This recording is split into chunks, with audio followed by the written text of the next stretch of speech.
So now we have part 3 of praying the Paidrín.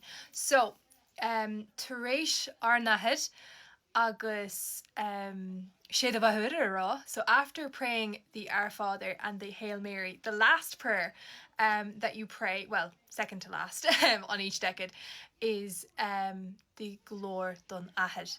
Glory be to the Father. Glóir don Athair. So this is a lot shorter and probably the easiest prayer to pray out of the whole Rosary. Mar gheall go sé Glóir, because it's short.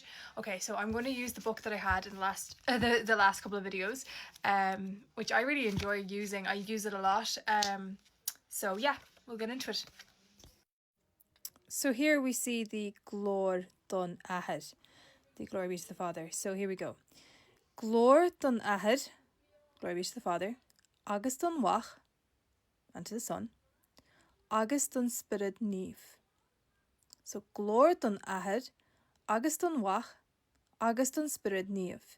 So glory be to the Father, and to the Son, and to the Holy Spirit. Mar a bhí dús, so mar a bhí dús, as it was in the beginning.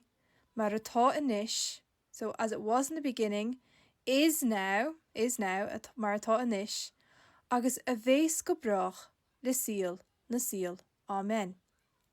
So, as it was in the beginning, is now, and ever shall be, mar a bhés go brach, le síl, na síl. Amen. So, as it was in the beginning, is now, and ever shall be, world without end. Amen. Le síl, na síl. Amen. Okay, so I'm going to read it through without splitting it up. Glóir don Athair, agus don Wach, agus don Spirit Níomh. Mar a bhí dús, mar atá inis, agus mar a bhés go brach, le síl. Amen. So, sin é a chairde. That is it. If you have gone through the Arnahid, Sheda Bahura, agus Glóir don Athair, you can practically pray the Rosary in Irish.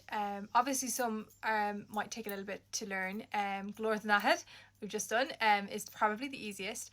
So sin é a chairde, tá sulam gur hána an trábheag sin líb. I hope you enjoyed that little series.